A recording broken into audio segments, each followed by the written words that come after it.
হে প্ৰাণ বন্ধু কৃষ্ণ কৃপাৰ ঠাকুৰ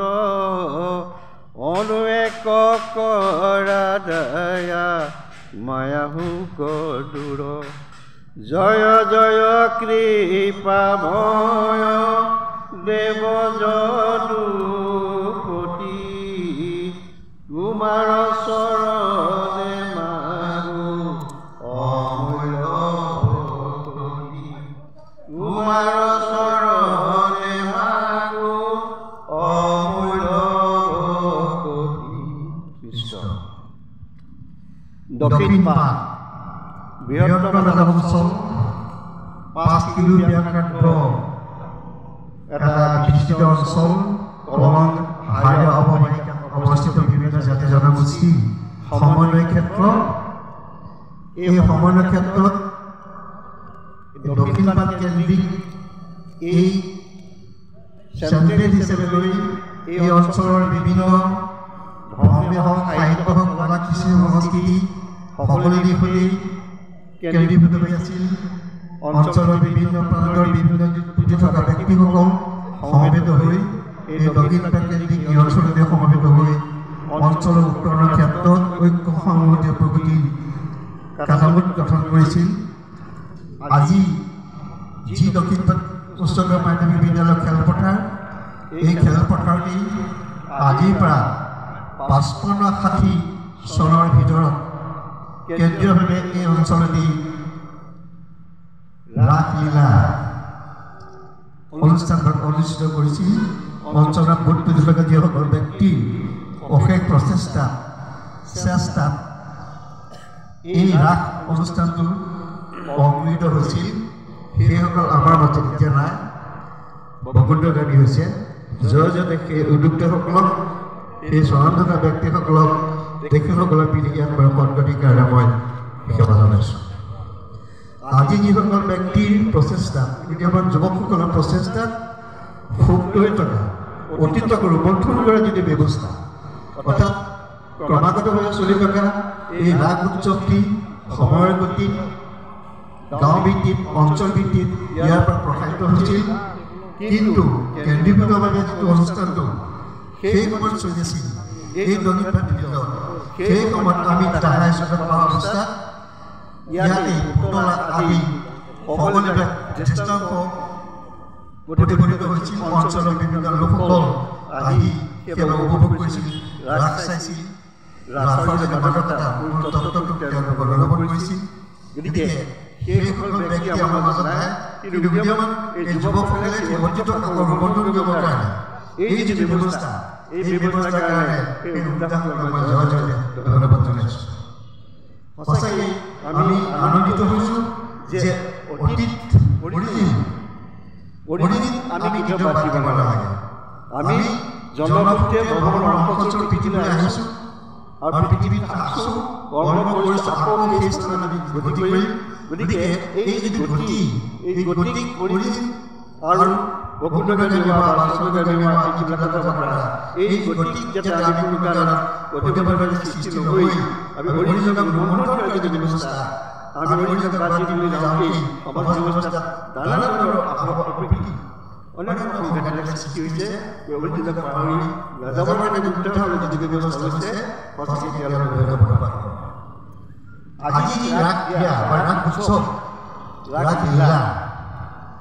এই মহাপুৰুষ মাধৱদেৱৰ পৰমশিষ্য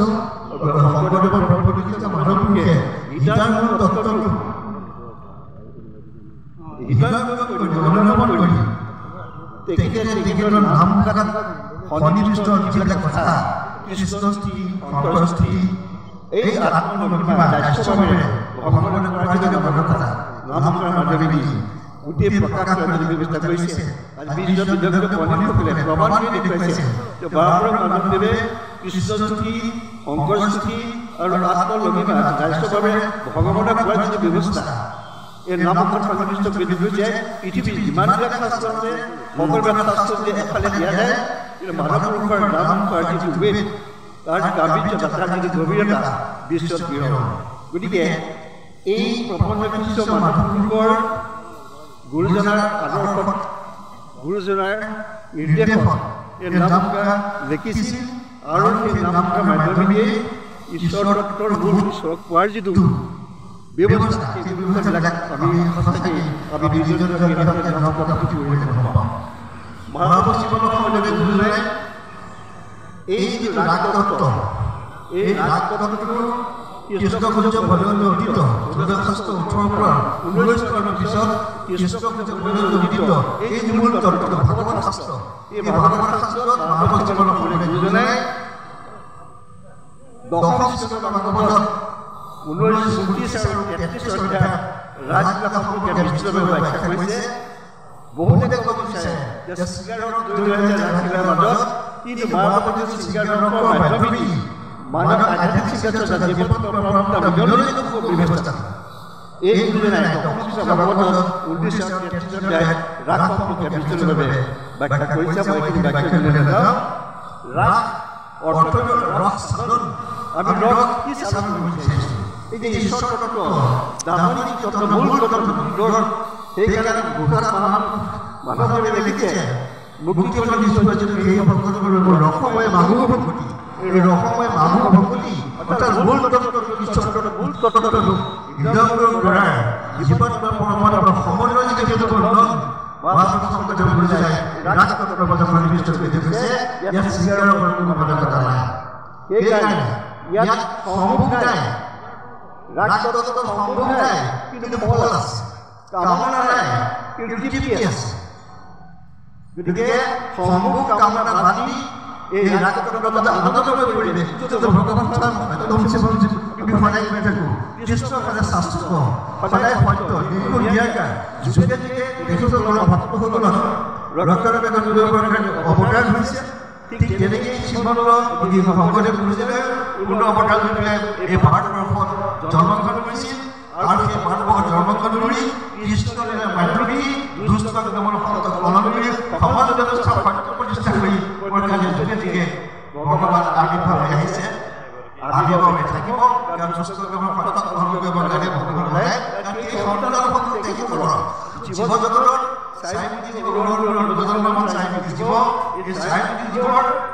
ভগৱান শ্ৰীকৃষ্ণ এই ৰক্ষা কৰিবলৈ ঘূৰি আহিছে। কৃষ্ণৰ যিটো ৰাজলীলাৰ মাধ্যমত সেই কৃষ্ণৰ মূল তত্ত্বটো অনুধাৱন কৰিবৰ কাৰণে গুৰুজনাই শৃংগাৰক বহুতে দিছে বুলি কয়, কিন্তু শৃংগাৰৰ মাধ্যমেদি ভক্তিৰ ৰসৰ যিটো প্ৰবাহিত যিটো ধাৰা এই প্ৰবাহিত যিটো সোঁত এই সোঁতটোৰ মাধ্যমেদি জীৱাত্মাৰ ৰাগ তত্ত্বটো হ'ল যে ৰাগ আমাৰ মই কৈছোঁ যে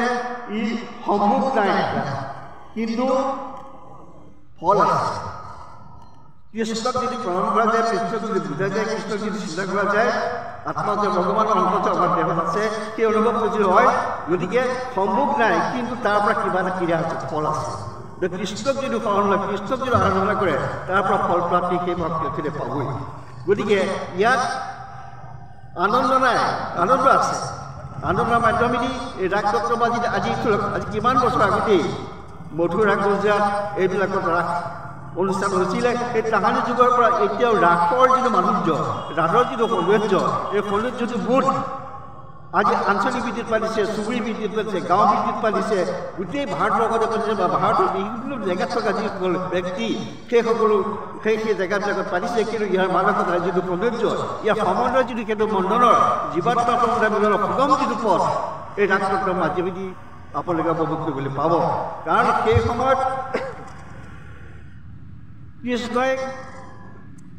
দিশ নিৰ্ণয় কৰি দিছিল, সময় নিৰ্ণয় কৰি দিছিল। শৰতৰ কালৰ অতি বিদীপন ৰাতিকে কৰিলে কৃষ্ণৰ বন্য মন। শৰৎকাল যেতিয়া বাছি ল'লে সেই শৰৎকালে পবিত্ৰ বাছ, পবিত্ৰ পূৰ্ণিমা, গছ গছনি, সেই গছ গছনিৰ নিয়ৰৰ টোপল, সূৰ্য বগা ঢৌ পোহৰ যেতিয়া পৰিব, সূৰ্য জোৰৰ বগা ঢৌ যেতিয়া পৰিব, তাৰ যিটো মাদকতা, তাৰ যিটো সৌন্দৰ্য, সেই সৌন্দৰ্য পৰিৱেশত কৃষ্ণই ৰাগ ত্যাগ কৰিবৰ কাৰণে মন নিৱেশ কৰিছিল। প্ৰকৃত পৰিৱেশ, প্ৰকৃত চিন্তা চৰ্চা বাজি দি কৰিছিল। এতিয়া কৰিছিল কাটানী পথ যেতিয়া এই গোপীসকলে কৃষ্ণক পাবৰ কাৰণে সদায় প্ৰাৰ্থনা কৰিছিল যমুনাৰ পাৰত, সেই কাটানি বটত তেওঁলোকে আপোনালোকে কৃষ্ণক কেনেকৈ পাব, কৃষ্ণক কেনেকৈ পাব পাৰ, কৃষ্ণক পৰা যিটো হাবিয়া, তেওঁৰ যিটো সাধনা, তেওঁৰ যিটো চেতনা, সেই চেতনাক বাস্তৱিত কৰাৰ ক্ষেত্ৰত কৃষ্ণই এটা দুষ্টামি খেল খেলিছিল। কাৰণ সেই গোপীসকলে সেই কৃষ্ণই যদি গোপীসকলে পানীৰ কলহ ভৰাই লৈ গৈছে, দলি মাৰি পেলাই কলহটো ভাঙি দিছে, দৈ পাত্ৰ ভাঙি পেলাই নিজেও খাইছে, ভাত খাবলৈ দিছে, মাখন নিজেও খাইছে, খাবলৈ দিছে, মাকৰ গাখীৰ খাব লাগে, পোৱালিটো খুলি দিছে। এই যিটো দুষ্টামি, এই দুষ্টামিৰ মাজেদি খেল খেলিছে। এই দুষ্টামিৰ মাজেদি সেই গোপীসকলে যশোদাক যেতিয়া পিতেকৰ যিটো এই দুষ্টামি যেতিয়া দৃষ্টিগোচৰ কৰে, মাকে শাস্তি দিবৰ কাৰণে, মাকে তাক শাসন কৰিবৰ কাৰণে, কৃষ্ণক শাসন কৰিবৰ কাৰণে, আৰু মাকে বান্ধিবৰ কাৰণে বিভিন্ন যিটো ৰছী যিমান আছে ৰছী বান্ধি থাকে, দুৱাগল সদায় চুকি। কিন্তু মাকৰ চেষ্টা, মাকৰ যিটো সাধনা, এই কথাখিনি প্ৰৱেশ কৰি মাকৰ ওচৰত কৃষ্ণই চাৰেণ্ডাৰ কৰি ভক্তিৰ মূল তত্ত্বতাৰ মাজত প্ৰকাশ কৰিছে যে প্ৰেমময়ভাৱে আহ্বান জনালে কৃষ্ণ সদায় ভক্তৰ ওচৰত সদায় চাৰেণ্ডাৰ কৰে, অৰ্থাৎ ভক্তৰ ওচৰত সদায় তেখেত থাকে। এই কথাখিনিক অনুধাৱন কৰিয়ে কৃষ্ণক এই গোপীসকলক শাস্তি দিয়াৰ মানুহে যমুনাত গা ধুই থকা অৱস্থাত এই গোপীসকলে বস্ত্ৰ পৰিধান কৰি আছিল, বস্ত্ৰ পেলাই যমুনাৰ পাৰত বালিৰে কৃষ্ণ মূৰ্তি সাজি প্ৰাৰ্থনা কৰি নদীত যিটো ক্ৰিয়া কৰি আছিল, সেই ক্ৰিয়াক কৃষ্ণই কি কৰিছিল, তেওঁ বস্তুসমূহ কি হৈছে গোটাই পেলাই আনি পেলাই গছত বান্ধি থৈ দিছিল। যেতিয়া কৃষকসকলে তেওঁলোকে দেখিলে যে কাপোৰ কানি পাৰত নাই, তেওঁ দেখিলে কৃষ্ণৰ পাতৰ আৰু তেওঁলোকে লিখাই আছে বা কৃষ্ণক মানে উপভোগ কৰি আছে। কৃষ্ণই তেওঁলোকক তেতিয়া তেওঁলোকে প্ৰাৰ্থনা জনাইছিল যে আমাৰ বস্তুখিনি ঘূৰাই দিয়ক, আপোনাৰ কাৰণে, আপোনাৰ কামৰ কাৰণে, তোমাক কামৰ কাৰণে আমি বিপদ পালন কৰিছোঁ, গতিকে তুমি এইখিনি আমাক দি দিয়া। তেতিয়া কৃষ্ণই এই বস্তুটো দি দিছে, বস্তুটো দিছে, তেওঁলোকে আহ্বান জনাইছিল যে তোমাক মই বিচাৰি আছোঁ, ইমানে এতিয়া আমাৰ লগত আছা, আমাৰ মাজত তুমি ক্ৰিয়া কৰিব লাগে। এইটো জীৱাত্মাৰ পৰা আমাৰ এটা সাংঘাতিক আধ্যাত্মিক অৰ্থ সোমাই আছে। যেতিয়া কৃষ্ণই কৈছিল যে সাংঘাতিক জীৱন, তোমালোকৰ পুত্ৰ আছে, কন্যা আছে, স্বামী আছে, গৰু গাই আছে, সাংঘাতিক জীৱন তোমালোকে প্ৰতিনিধিত্ব কৰি আছা, তোমালোকে এইবিলাক ত্যাগ কৰিব নোৱাৰা, তোমালোকে যোৱা, আকৌ যোৱা, এই গৃহস্থী ধৰ্ম পালন কৰা, তাৰ ধৰ্মৰ মাজতে মুক্তি তোমালোকে পাবা। কিন্তু তেওঁলোকে মনা নাছিল। কৃষ্ণই কৈছিল ঠিক আছে, মই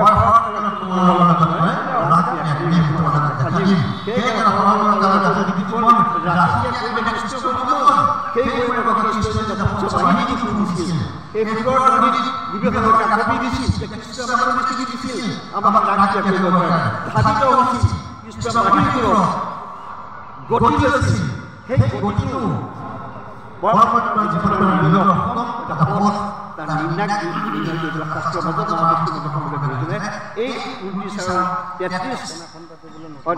19-33 গৈছে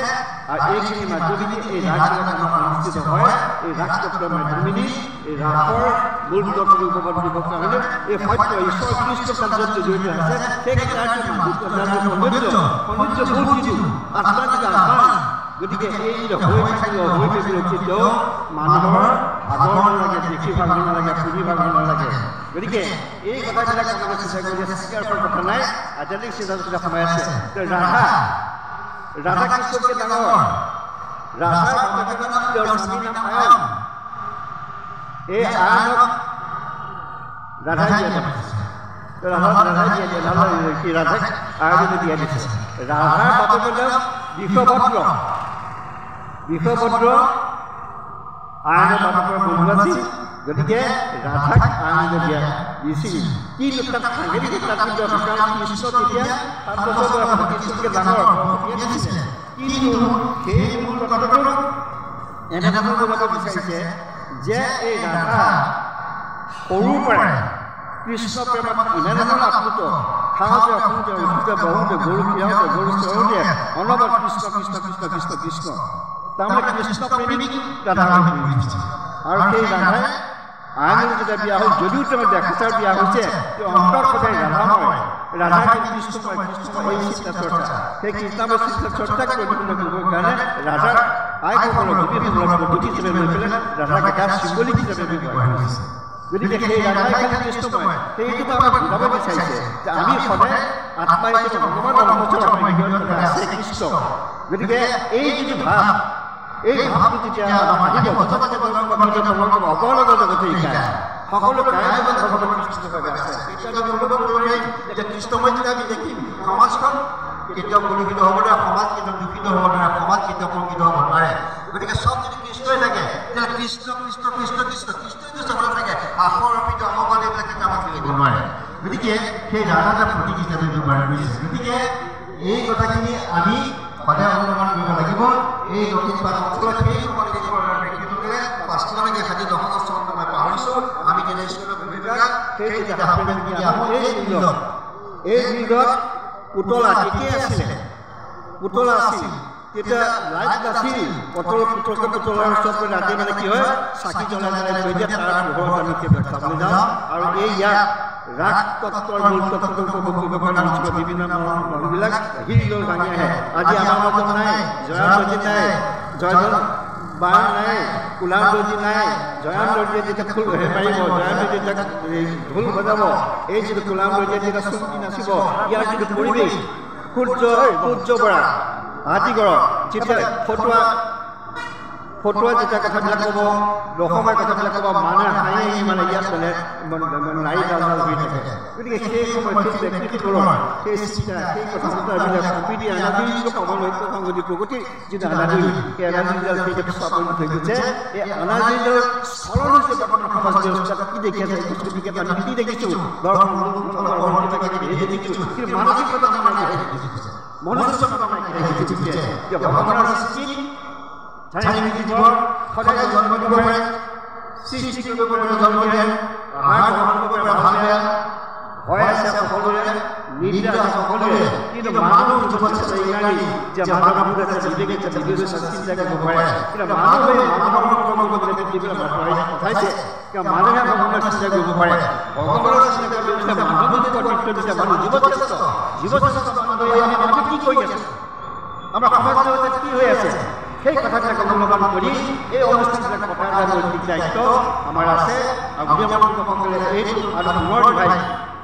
এই সম্প্ৰীতি আন্দোলনৰ গায়নৰ যদি ব্যৱস্থা কৰিছে সেই ব্যক্তিসকলৰ বন্ধনৰ যদি ব্যৱস্থা কৰিছে তেওঁলোকৰ পাত্ৰ আৰু ভাবোঁ পৰৱৰ্তী সময়ত আৰু বিস্তৃতভাৱে কাৰ্যসূচী লৈ আমি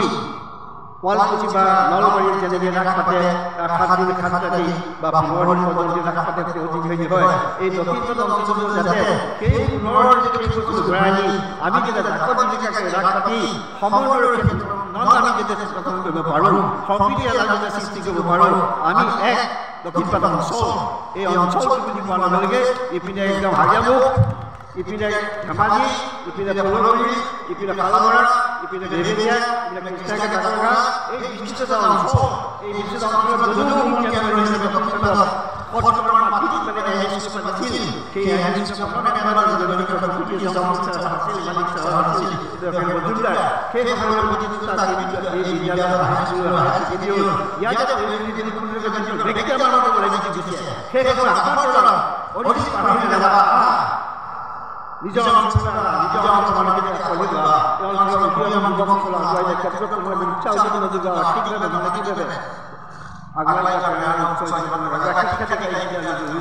এই বিদ্যালয়ৰ দক্ষিণপাট হাই ছেকেণ্ডেৰী হ'ল আমাৰ হাই ছেকেণ্ডেৰী হৈ গ'ল আমাৰ হাই ছেকেণ্ডেৰী এই অনুষ্ঠানবিলাক কিন্তু কেন্দ্ৰীয় এই দক্ষিণপাট অঞ্চল প্ৰথম মিটিংখন কিন্তু দক্ষিণপাটত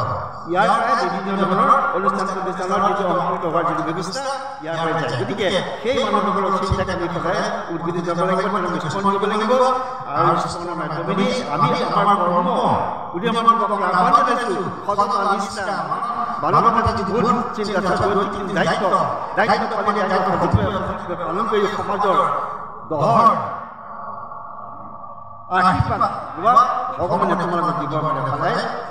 ৰৈ আছে কাৰণ আপোনালোকে কাম কৰি সততা নিষ্ঠাৰে চাৰিও ভগৱানে সদায় দি আছে কাৰণ নিষ্কাম ভক্তি কৰিবা সকাম ভক্তি নকৰিবা স্বাৰ্থ নাথাকিব নিস্বাৰ্থভাৱে কাম কৰা ভগৱানে তোমালোকক দিবৰ কাৰণে আছে আশীৰ্বাদ দিছোঁ আজি